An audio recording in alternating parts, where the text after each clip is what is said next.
Hello दोस्तों, तो कैसे हो आप सब लोग। आप लोग क्या अनसुनी कहानियों के शौकीन हो?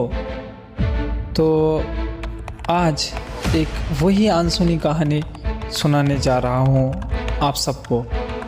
तो चलिए शुरू करते हैं एक भूतिया डरावनी कहानी। गांव के छोर पर एक बहुत पुराना पीपल का पेड़ था, इतना विशाल कि उसकी जड़ें जमीन को फाड़ कर बाहर निकल आई थी और पत्तियां दिन के उजाले को भी मुश्किल से जमीन तक पहुंचने देती थी।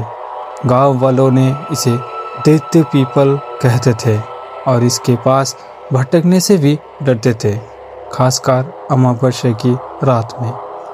प्रताप एक नौजवान जो शहर में पला बड़ा था, इन अंधविश्वास को नहीं मानता था। वो हाल ही में अपनी बीमार दादी को देखभाल के लिए गांव आया था। एक शाम प्रताप ने दोस्तों के साथ एक साथ लगा बैठा। शर्त ये थी कि रात 12 बजे पीपल के पास जाकर और पेड़ की सबसे निचली मोटे जड़ पर एक लाल धागा बांधकर वापस आएगा। रात घिर आई। अमावस्या की रात चांद पूरी तरह से गायब था। सिर्फ चांद की कमजोर रोशनी ही जमीन दिखा रही थी। जैसे ही प्रताप पीपल के पास पहुंचा, एक अजीब सी बदबू ने उसका स्वागत किया। सड़ी हुई मिट्टी और किसी अनजानी चीज की गंध। पीपल का पेड़ हवा ना होने पर भी धीरे धीरे सरसराहट पैदा कर रहा था। प्रताप ने अपनी जेब से नया चमकीला लाल धागा निकाला। उसने टॉर्च की रोशनी मोटी जड़ पर डाली। जड़ चिकनी और काली थी, उस पर काई जमी थी। वो जैसे ही धागा बांधने के लिए झुका, उसने महसूस किया कि कोई उसे पीछे से देख रहा है। उसने तेजी से पीछे मुड़कर देखा। कुछ नहीं था, बस घना अंधेरा और पीछे खड़ी झाड़ियाँ। उसने खुद को समझाया कि बस वहम है। उसने धागा चारों ओर लपेटना शुरू किया। धागा लपेटते हुए उसने देखा कि जड़ पर कहीं कहीं छोटे छोटे अजीब सा गड्ढे थे जो किसी मुंह की तरह दिख रहे हैं। तभी प्रताप को अपने कान के पास फुसफुसाहट सुनाई दी। आवाज बहुत पुरानी और सूखी हुई थी, जैसे हवा में धूल उठ रही हो। मत बांध, इसे मत बांध। प्रताप डर के मारे कांप गया। वो धागा छोड़कर भागना चाहता था, पर उसके पैर जमीन से चिपक गए थे। उसने हिम्मत करके पूछा, कौन हो तुम? इस बार पीपल की पत्तियों की सरसराहट तेजी से बढ़ी। ऐसा लगा जैसे हजारों लोगों के हाथ तालियां बजा रहे हो। फिर प्रताप ने अपनी आंखों के सामने देखा, जिस जड़ पर वो धागा बांध रहा था वो धीरे धीरे फैलने लगी।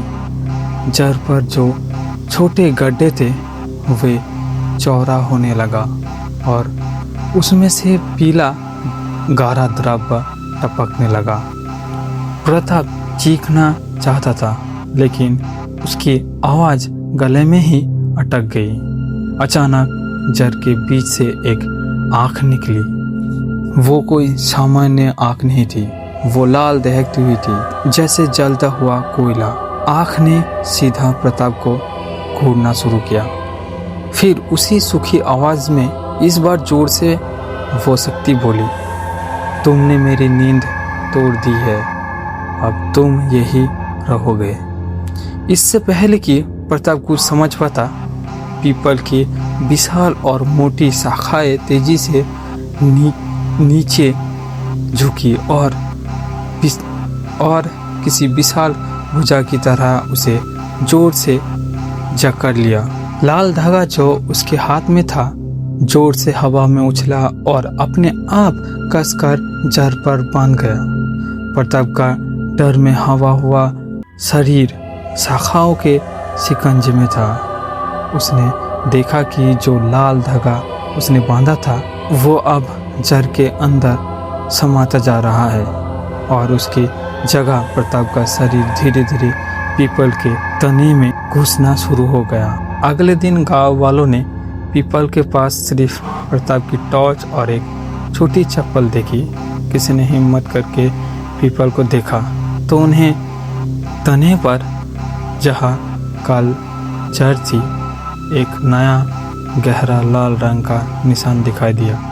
ठीक वैसा जैसे किसी ने वहाँ नया रक्त बहाया हो।